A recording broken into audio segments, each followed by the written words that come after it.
Hello, welcome to the City of Safford Insider, where we give you the inside scoop. Thank you for joining us for episode 3.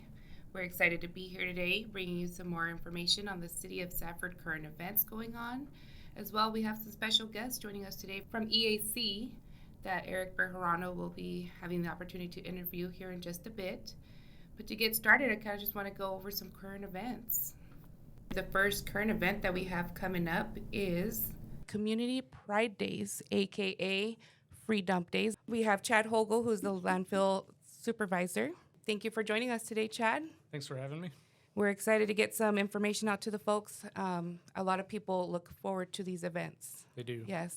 I worked many years out there at the landfill, and it's a big event for a lot of people in the community. So the Community Pride Days are open to everyone in the Graham County that has a physical address within Graham County. Is that correct? That's correct. Awesome. This is when you can go unlimited wait. Unlimited wait, one trip per residential address. For residential address. So if I roll up with a truck with a long trailer full of trash, I'm good. Yep. As long as I have. Physical address on your ID or a utility bill with physical address. That's all you need to provide, and you can go in and dump however much you want on those days. It'll be October 17th through the 19th. You should probably get there early because the lines are always crazy. They'll be from the Scale House all the way down to Safford Bryce Road. It has been. Yeah, so just make sure you get there early, have enough gas, bring your snacks, bring your hydration, and overall tarp your loads. That's right. Yes. Oh my goodness! Yes, Tarp your loads. Unsecured loads will be charged the $10 fee. yes, and a lot of people get upset about that fee, but it's to keep our community clean. It is. You know, we have these events that it's completely free to the residents. Make sure that they're tarping their loads, because if not, that whole road up all of 8th Avenue to the landfill is it's just dangerous too. Yes, Yeah, yes. as folks are driving behind them, and especially if you're waiting, at the scale, to put your free dump, you want to make sure the people behind you are safe as well. Yes. Yeah. And so definitely make sure you tarp your load, avoid the fee. That way it stays free. Yep. Bring your ID, proof of your physical address, anywhere from October 17th to the 19th. Yep. How about if I have refrigerators or tires, can I take those out as well? They are accepted and they are free. We just put them in a designated area. And if you let us know you have them, we'll direct you where that is. So it sounds like the key thing here is communication, right? With the scale person. Yes. Like, make sure you let them know I have tires. Be honest with them. Tell them Be what you honest. have. And do not bring any hazardous materials out to the landfill. Correct. It's always unfortunate when that landfill catches fire. Yep. And a lot of times that's what it is. It's It hazardous chemicals that are thrown out there. And Batteries are our biggest cause of fires. it doesn't smell nice at all when it catches fire. It does not. No. Yeah. So definitely make sure you mark your calendars October 17th through the 19th for your Community Pride Days, aka Free Dump Days. Make sure you tarp your load, avoid the fee, and then bring your ID and proof of residential address. So Chad, why do I need to bring an ID? It's trash. It's free. Why would I have to show you where I come from? We record each address because each entity pays for the resident that comes out, and it's limited to one per address. We keep track of that just so people don't abuse it, bring multiple loads. And the person who is registered to that address needs to be there? Yes. So definitely make sure if it's your auntie or your grandma's address, bring them along for the ride. Throw them in the passenger seat, take them for a ride, and bring them Like, out. come on, Granny, I got lunch.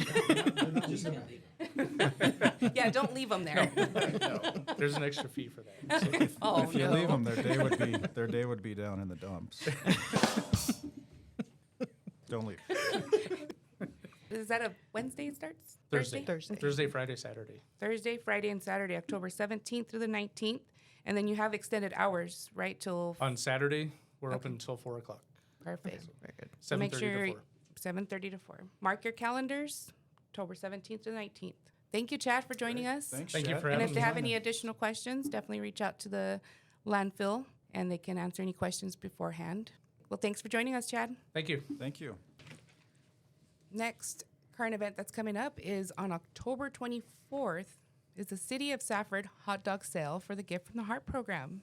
And we have invited today Chris Crawford from the AMI department and along with the customer service department to give us a little more info on this.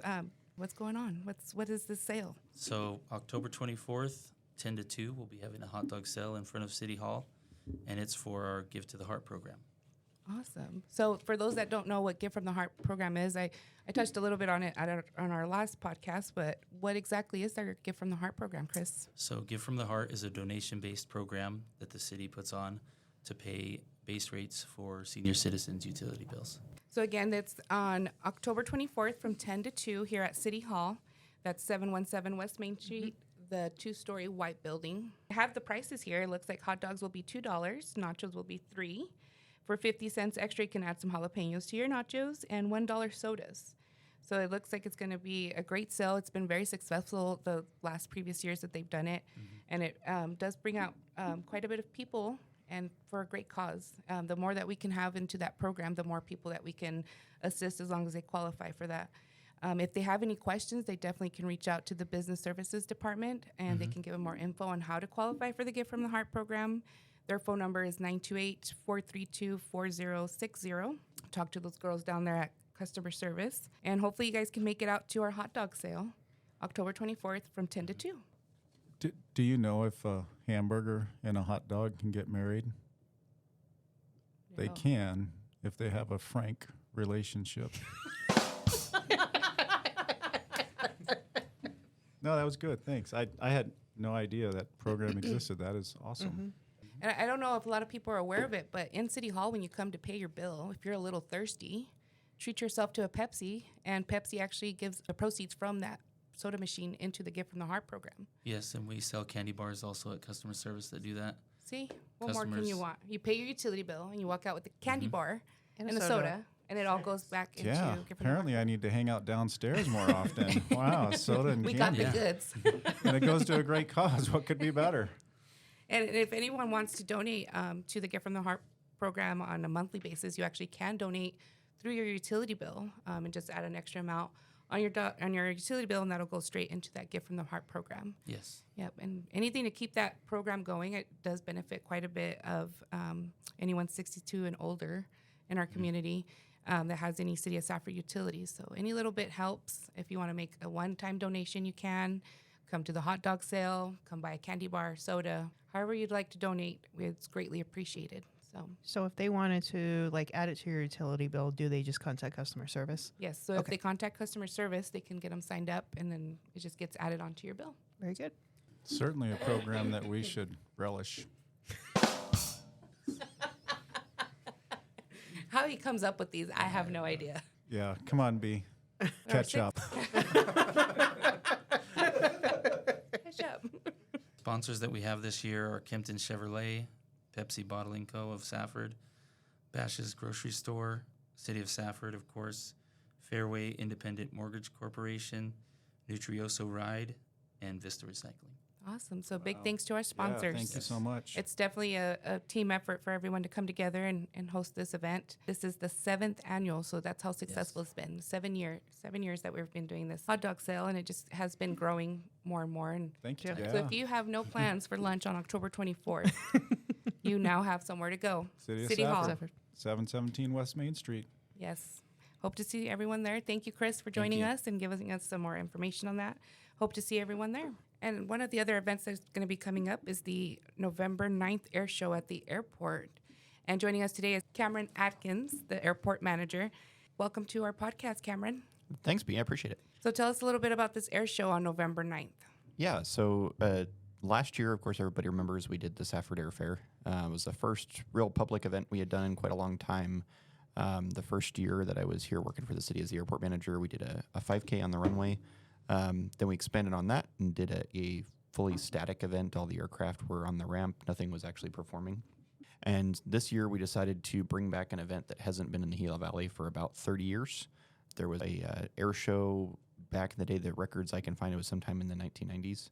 I know for some of us that are younger, I that's have pictures of that air show.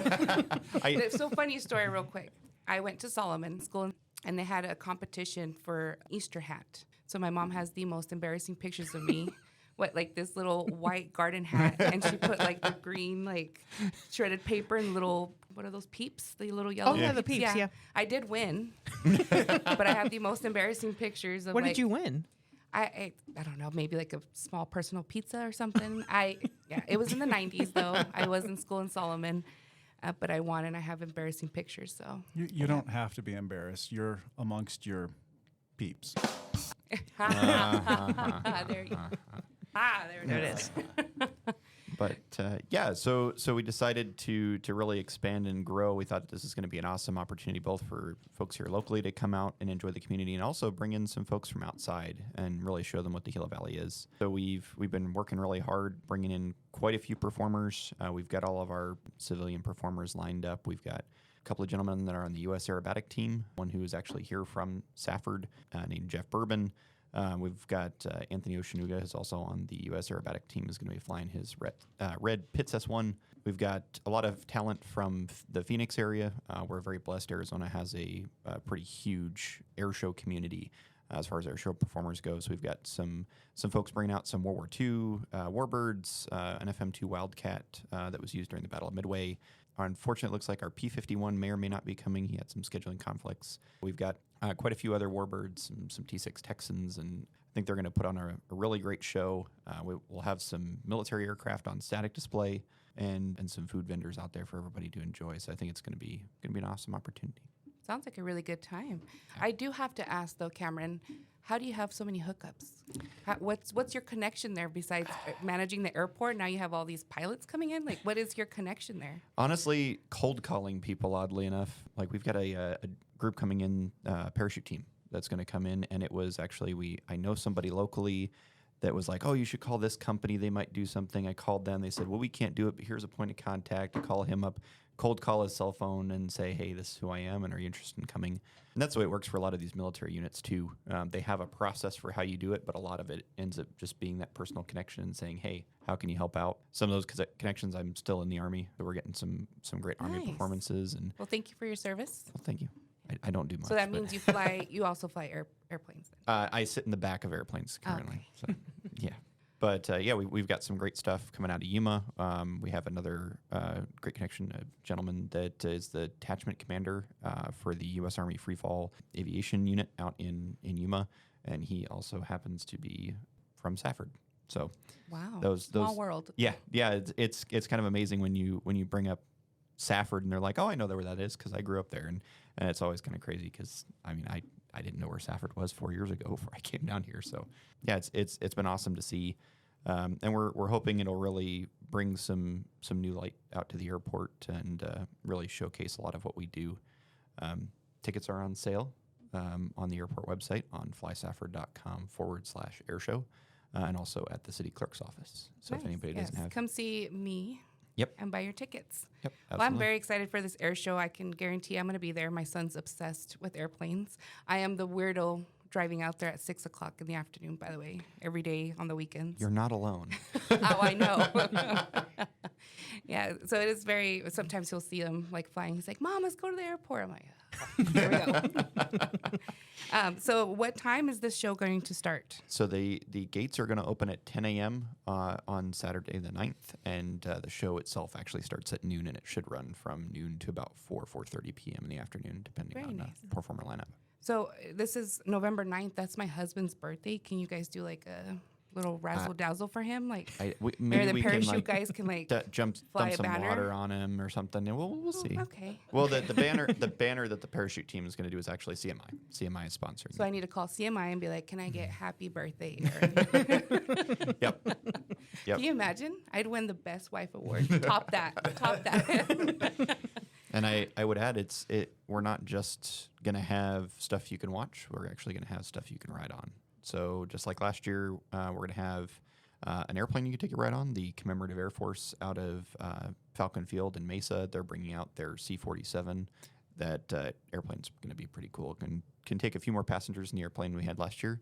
And we are also going to have a former U.S. Army UH-1 Huey and AH-1 Cobra that you can purchase rides on as well. And those tickets are on sale right now if you go on the airport How website. fun. Down to Well, the I am performer page. Deathly afraid of flying. So I will be eating my snacks from the food trucks, Well, watching. I know. I think Mayor Ortega is going to go on the Huey, relive his glory days. So. How awesome. That's cool.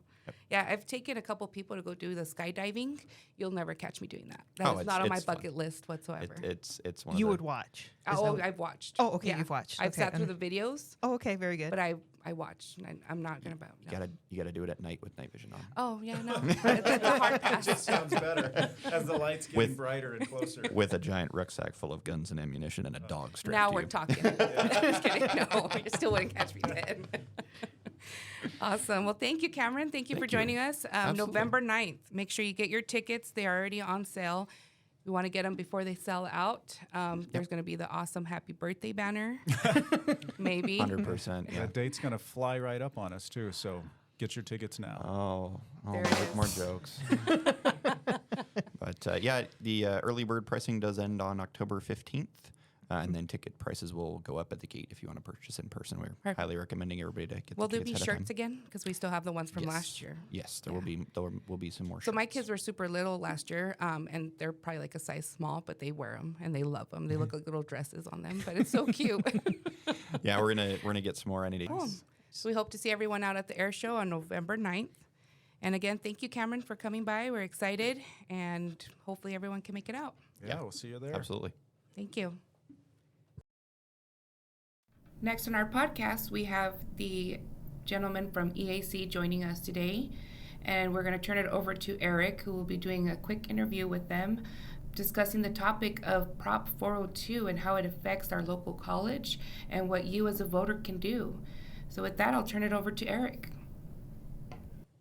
Eastern Arizona College, founded in 1888, has a rich history as the oldest community college in Arizona. For 130 years, it has served as a pillar of education, offering affordable, high-quality programs that have helped generations of students achieve their educational and career goals.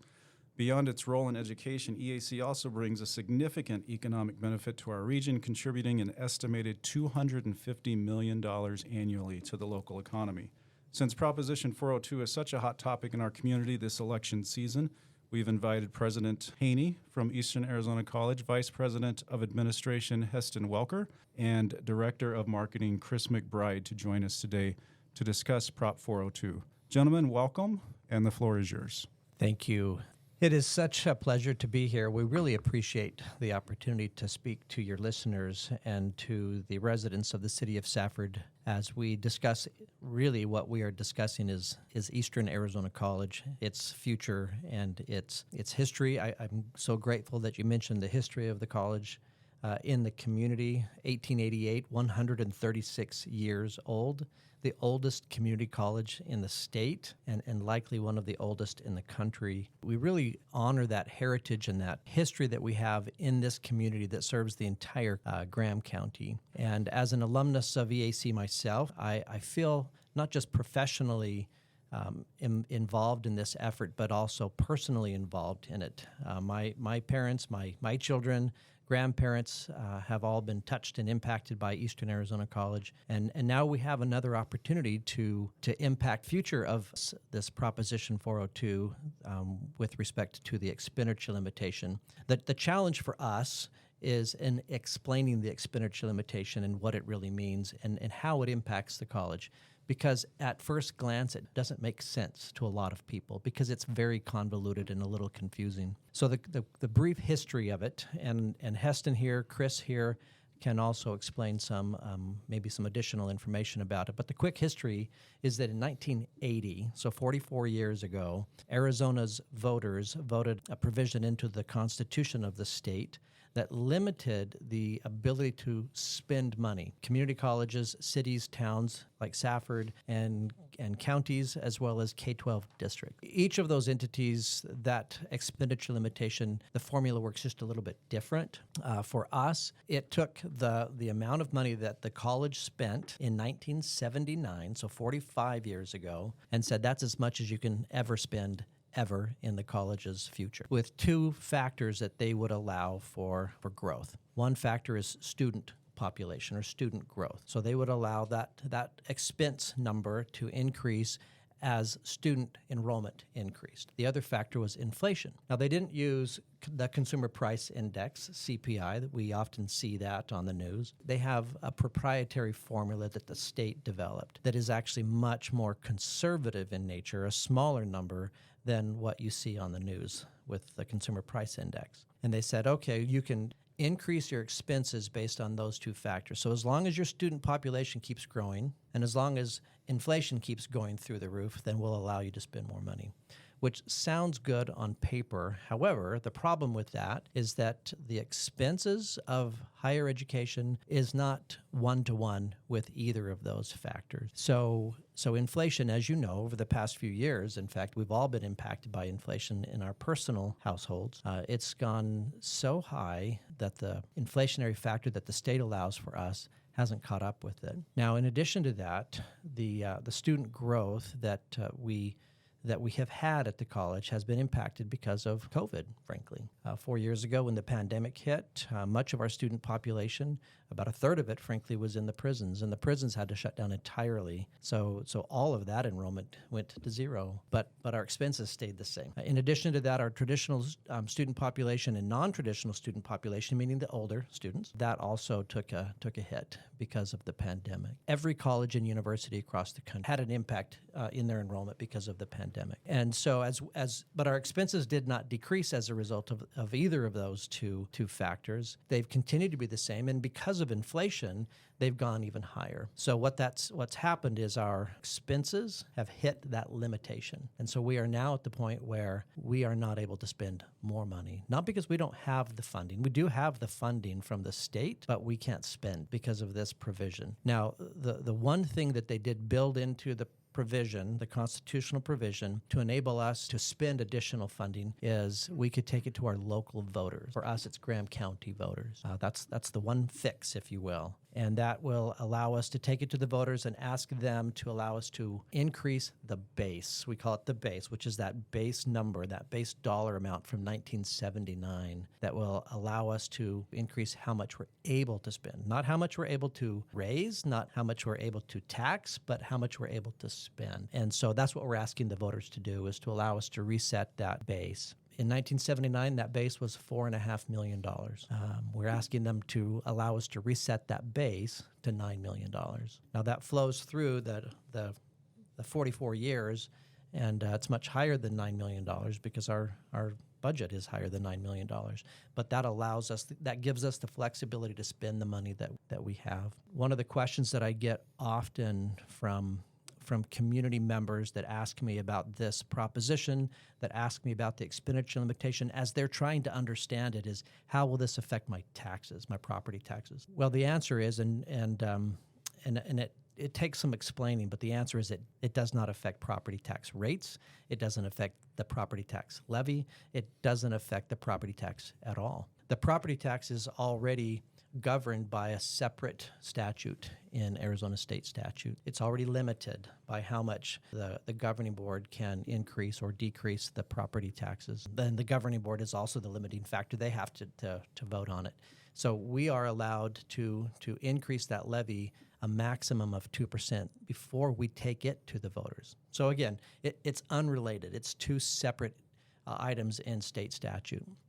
The other thing that I would like to mention is that if you think back to 1979, when our base was set, $4.5 million, what did higher education look like? We didn't have a nursing program. Our automotive program looked very different. Cars looked very different in 1979 on the outside and inside. The most expensive programs are those programs that are workforce programs, like nursing, like welding, like automotive, like advanced manufacturing, like our new RAD Tech, our radiologic technology program.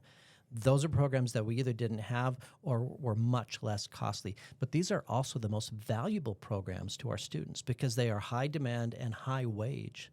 The expenses for those programs either didn't exist in 1979 or have just gone straight up. So in order for us to continue to offer those programs, we need to be able to spend the money to offer those programs. The state gives us specific dollars for those workforce programs because these are programs that the state has identified as being very valuable to the state. The state has given us money, but we can't spend the money that the state gives us because of this limitation.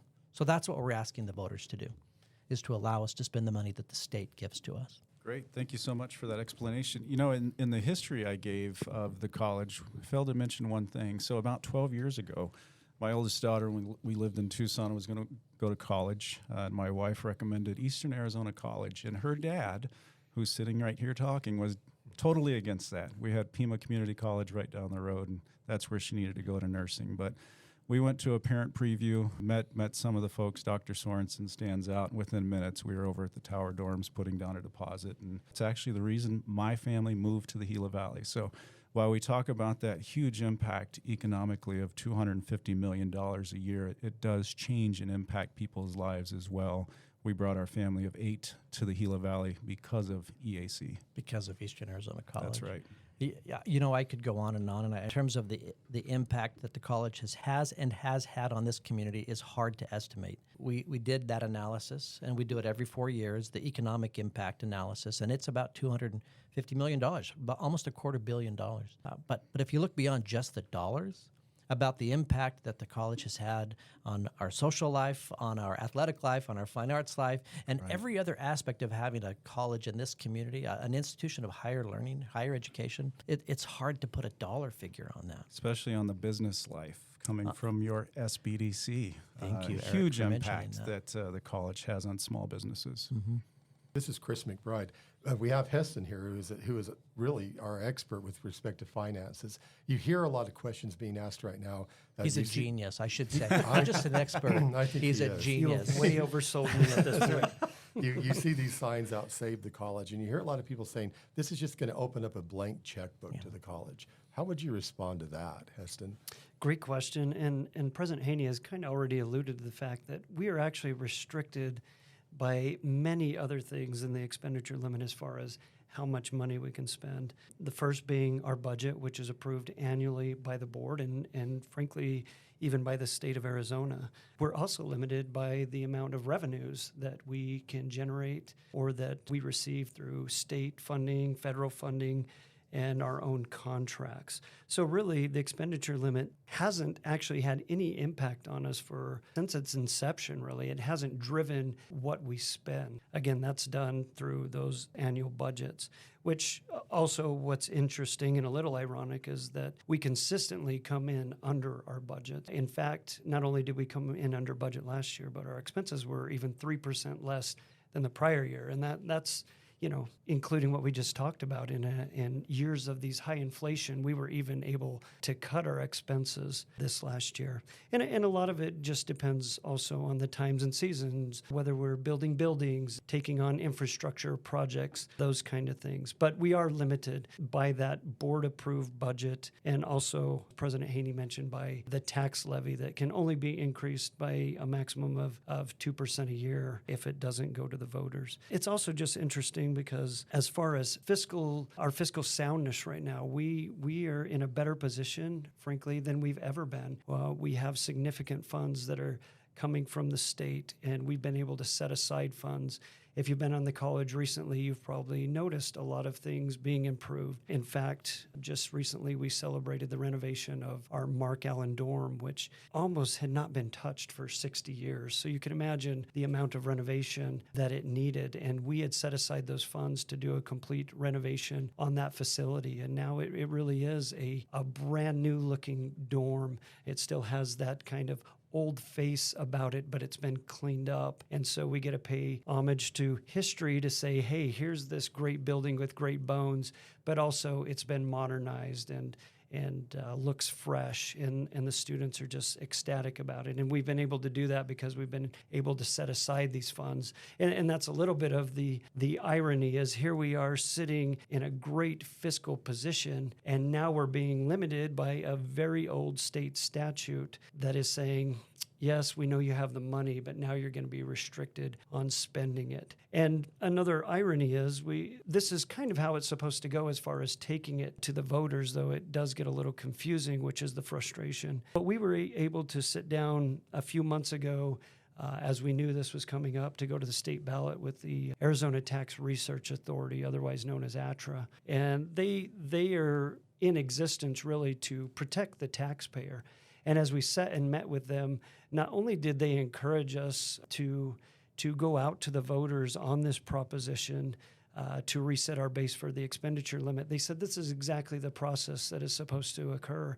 And part of that reason is so that you periodically go to your voters and they get to choose whether they want that entity to still exist. And when I say that entity, it's because cities and towns also go through this process in a very the process is exactly the same as President Haney mentioned. The calculations are a little different. And there are lots of cities and towns and even counties who have to go and do this. Some cities and towns even make this where they go to their voters every 2 to 4 years to reset their base and continually go to the voters to say, hey, here we are again. We have the funds, but we need you to reset that limit. We've been fortunate where we haven't had to do it. This is the first time that we've ever gone to the voters. And so we're asking to reset it. So again, we can use those funds that we already have and use the funds we already receive. This won't give us more revenues, this won't raise taxes, but allows us to continue to be fiscally responsible and strategic in where we spend our funds, what programs we grow, what buildings we build, and frankly, what students that we're able to attract to Eastern Arizona College. Can I add something to that? So you mentioned that this is the first time EAC's ever gone to the voters for the expenditure limitation. However, Pima Community College, where you almost had sent your daughter to school, Eric, they went to the voters 3 years ago and passed their reset of their expenditure limitation. Maricopa Community College District, this same election cycle, is going to the voters to do the same thing that we're doing. So it's not unusual. In fact, as Heston mentioned, it's designed to do this so that every once in a while, a community college district, city, county, town must go to the voters to ask for this reset. So it's intended this way. I do get asked sometimes, why is it happening now? Well, there's a couple of reasons. Like you mentioned, with the drop in enrollment due to COVID and inflation rate being what it was, it just happened at this time. But it was going to happen eventually anyway. Great, thank you. I do have a question actually that came to mind. So attending community meetings, of course, people are asking questions. I was at a particular meeting and the question went something like this. You know, the college has been doing well financially for years, and now we see signs that say save the college. And I think they use the terms doom and gloom. Obviously, I've been in meetings with you all, having worked at the college, so I know the answer to this question. But can you explain why the change? If you have the money, what happens if you spend it, and what are the penalties?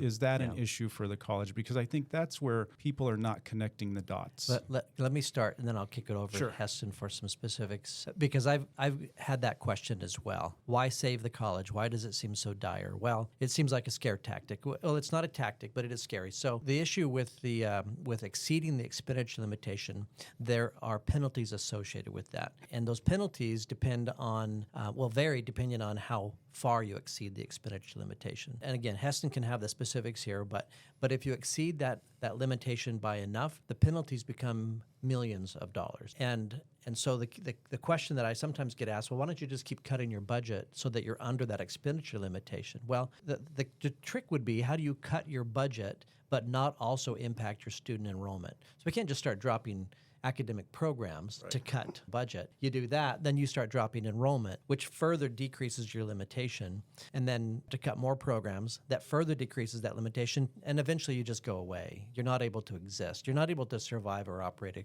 an institution in that manner. So it becomes this death spiral, if you will, that we're trying to avoid. And to that point, before Heston explains the other part of that, what about programs that are federally funded like the SBDC? How would that impact cutting those programs? Yeah, that's a great question as well. SBDC is a grant-funded program, and so we could cut the SBDC, but because that program isn't funded by what the state calls local dollars or tax dollars, local tax dollars, it wouldn't impact the expenditure limitation at all. Thank you. So we can cut all of that. We can cut Gear Up. We could cut our Strengthening Institutions program. All of the grants that we have, all those programs that are funded by grants, we could cut all of those that hire employees that impact our students, and it wouldn't affect the expenditure limitation at all. But it will affect it'll the affect community. the college and That's the for sure. community 100%. Thank you. That's right. It's just such a catch-22, as President Haney mentioned, even as, those federal programs are creating all these footsie numbers, and FTSE means full-time student equivalent. Yes. We say FTSE, that's our acronym. Yes. Thank you Just for to the explain clarification. that. Which is also an interesting, right? Because it takes 15 credit hours to make one FTSE, but a community college like us tends to have a lot of part-time students. And Right. so it can take anywhere from 2 to 15 part-time students just to make one full-time equivalent. And yet those part-time students, they are individual bodies who need a teacher, who need resources, cost you just as much, in a classroom as the person taking the other credits. But to President Haney's point, you get in that death spiral where you cut the program, yay, you slid in under the expenditure limit now for that year. But now the next year, that expenditure limit drops even further. So now you've got to cut another program. And you keep chasing yourself down until you chase the college out of existence, which is really frustrating. The other factor in that is Pima Community College, and I can say this, I'm very good friends with the chief business officer there, and he will tell you they waited too long to go to the voters. They kept trying to cut their way out of it, and they started down that death spiral to where they were having all kinds of funding issues with accreditation. They shut down multiple campuses, multiple programs, and they never even got close to getting to where they needed to be, to where they finally had to go to the voters. But it's going to take them years to get back, if they ever do, to where they were before. And then the final frustration piece of that is our budget is supported 10% by approximately 10% of property taxes from Graham County. The other 90%, we receive funding from state appropriations, from federal grants, from our own contracts that we have with third parties, from our own tuition. And so, in effect, what we would be doing is sending money back to those states through the cutting of programs and through those penalties. And now you lessen that economic impact we've been talking about, because now those dollars are not staying here in Graham County that we've been promised and that are given to us. Literally be like saying, you know what, no thank you, we don't want your money, which, from a fiscal perspective just seems insane. And so we're trying to protect those funds, those 90% of funds that are flowing into the college, into our community, that aren't generated from the county. President Haney, we're also hearing a lot of people out there talking maybe that enrollment is down at EAC.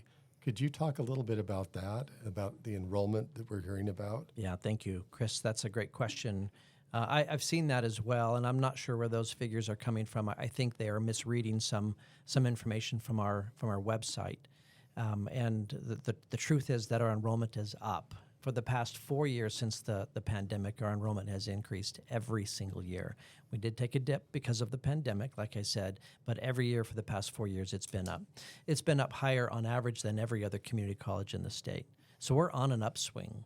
We have a very strong recruiting office with Eric Lehman, and they are doing a great job of telling the story of EAC to those students in Pima County, like your daughter, who choose to come to EAC. And so I'm grateful to have the opportunity to correct that information that's incorrect out there. I've never seen our campus busier. It's incredible to walk around and see all the students there. We have some great programs. We have 2 new bachelor's degree programs. I have to tell you, it was our goal to get 75 people to apply to those. We had 400 people apply to those programs.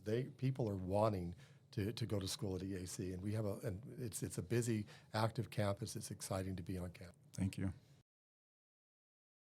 President Haney, you've talked a little bit about how a formula was created 44 years ago that's really driving what EAC can spend. Consequently, EAC faces significant penalties that could cause drastic cuts, and maybe college would have to close its doors. Could you talk a little bit about those penalties? Yes, thank you, Chris. The penalties are such that depending on how far over that limitation you go, they approach millions of dollars. So you can't cut your way out of this when they get to that point, because you start cutting programs that affect enrollment, which again, as I said earlier, impacts your ability to spend. It lowers that limitation for you. And so the provision in the Constitution, the expenditure limitation provision, really is intended, if you continue to exceed your limitation, it's intended to shut the institution down so that it won't continue.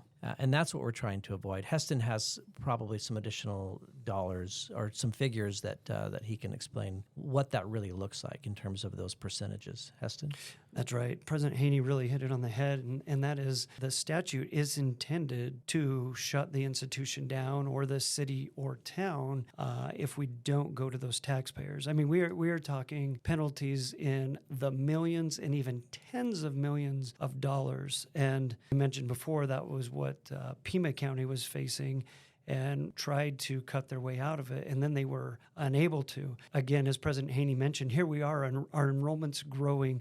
We have these bachelor degree programs, and at the very time we're growing, we would then have to cut back, maybe even eliminate those bachelor programs while they're just starting, and then we start that death spiral again because we're losing the full-time student equivalent at the very moment that we need it. And so, you know, if we could pay those penalties, let's say they were small and we could afford to pay them, then yeah, maybe in 5-10 years, we've already dug ourselves back out of that hole and enrollment has grown to the point where it's not an issue. But we don't have that. We can't wait that 5 to 10 years for it to catch up because the penalties are so significant. Again, millions and millions, even tens of millions of dollars that we would have to shut down so many other programs and lose so much enrollment that you can never catch back up, I guess is the point. So it truly is that message. That is why the message is save the college, because if we don't do it now,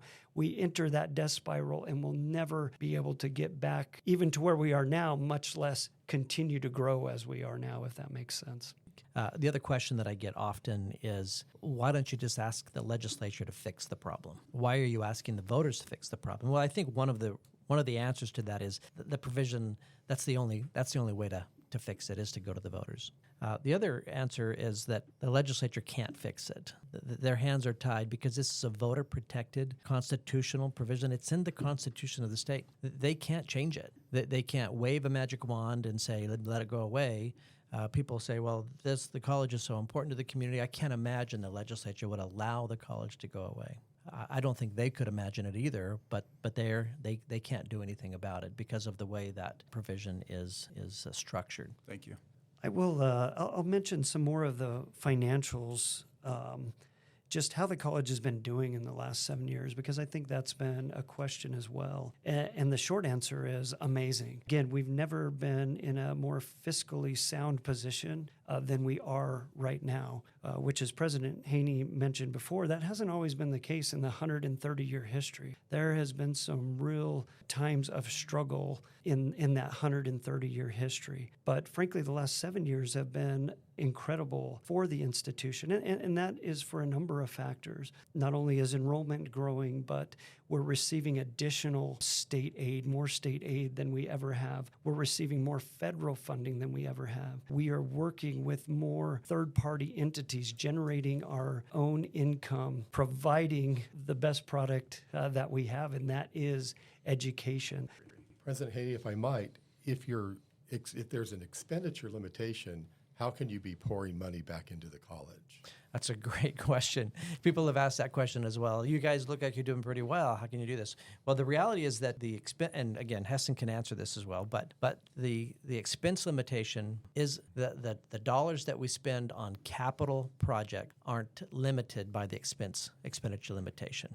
So we could build tons of buildings. We could spend all of our money on brand new buildings and not be impacted by the expenditure limitation. But we couldn't operate those buildings. We couldn't maintain those buildings. We couldn't teach classes in those buildings because those are all subject to the expenditure limitation.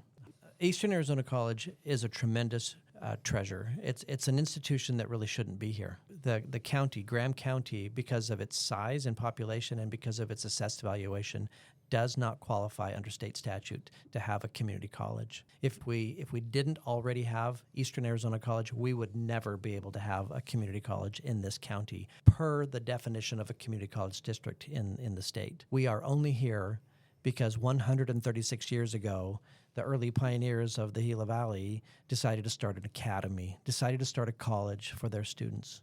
That's the only reason that we're here today, is because our forefathers and foremothers decided to start an institution for their children. And our children today Eric, your children, my children, Heston's children are benefiting and frankly being blessed by Eastern Arizona College and the experience that we offer and the education that we offer that changes their lives. So that brings us to the end of today's episode. I want to extend a heartfelt thank you to Eastern Arizona College for their continued dedication to our community.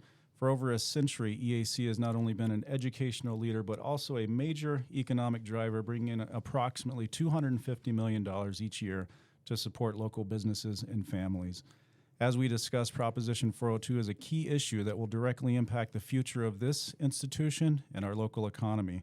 Whether you're a student, a business owner, or a community member, the success of Eastern Arizona College affects us all. Thank you to all our listeners for tuning in and staying informed. Your involvement in this conversation, your vote can help secure a bright future for EAC and the region it serves.